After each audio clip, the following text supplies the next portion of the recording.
is a sick person, and supposedly something happens to him, like death, I said and I stated that this person is not allowed in our church premises, any seriously sick person, without somebody, a guardian. Yes. So when anything happens like such, this guardian is taken with all documents to report to the police, number one. Yes. Then from the police gives guidance on how to handle this. Because since we stepped in Mavueni, we were introduced to the OCPD by then, the OCS, and they were there. And for your information, the committee, the former area OCPD retired. And when he retired, we absorbed him as the head of our church security. Because he has vast information about security matters. And when you handle over 45,000 people, you need somebody who has experience. So that is what we do. We don't, okay, this one is seriously sick, he has died, no. We follow the right procedure. The police takes action from there, not the church. Because we don't admit anybody to be prayed for who is sick without a guardian. And when that person comes, nowadays, not before, nowadays, we have a registered nurse. Yes. Who checks into the lives of these people, the danger. Because they might come in the morning at around 11. I pray for the same person at around 5. The duration is a bit long. So we see, she recommends who is admitted and who is supposed to go to the hospital before she or he comes. That's what we do. And, okay, radicalization, schooling of children, stopping children from schooling, I think we have touched on that. We have all the records taking the children to school. Thank you so much. You covered. Theology, you are against, I think I put it right, I'm not against theology. And should you allow theology first, I had put my position that theology is very important. And when we work on that, when someone has a calling, through the umbrella body, they will recommend, you have a calling, that is your church, we know you, but go to the school because this one is important. So that one will guide us.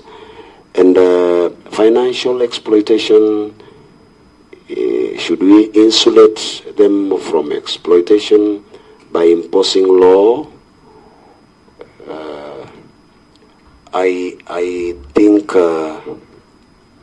I touched on that when someone is a preacher, and because if you want to tell a preacher, how much money did you get yesterday? 30,000.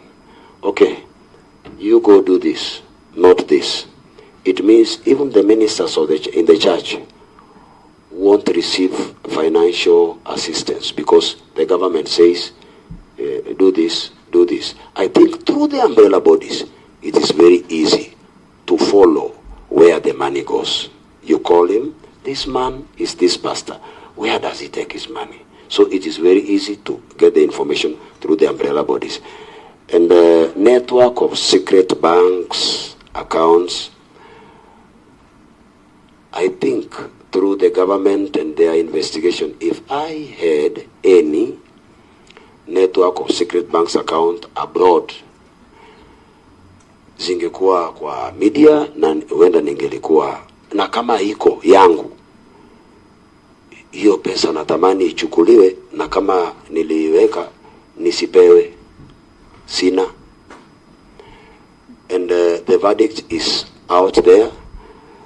You have grown your wealth and become a billionaire. I will rephrase it this way. I said nothing except the 3 vehicles or 2, and I've given explanation through the administrator, that are registered because of team's account problem. I would advise anybody to go to the ground and check. I think I even have some samples of title deeds. Which property that belongs to New Life is registered in the name of Ezekiel? None. And I would like,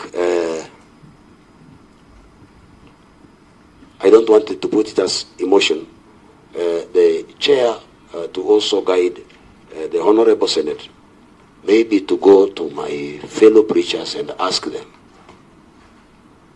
Ezekiel has none. How many or how much do you have?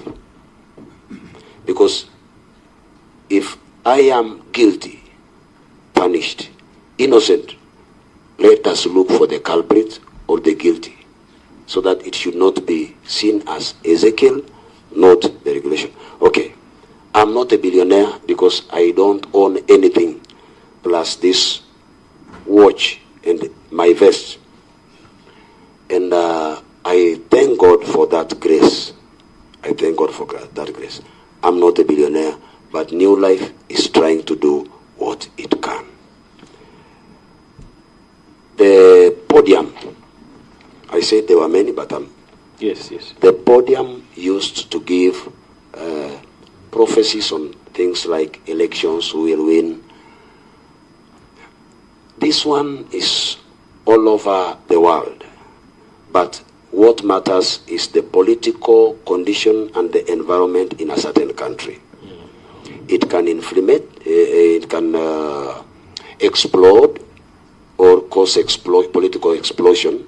Yes. After the election, when somebody gives that prophecy. I think this one should be guided by the preachers themselves and see, when you give such a prophecy, the aftermath, what happens next? So wisdom is required on how we give our prophecies depending on the political situation of a country. Yes. Because even if you don't do it in Kenya, a preacher, I can remember when did we hold our election? Last year. Yes, yeah. Before our election, even a preacher from outside Kenya came and he put on the flag of Kenya and he said, this will become the president of Kenya. So when we handle this, sobriety and carefulness, what is the political environment of this country? So that we don't ban the country tomorrow. That's what we require. You attended the burials of Shakahola victims, not from, okay.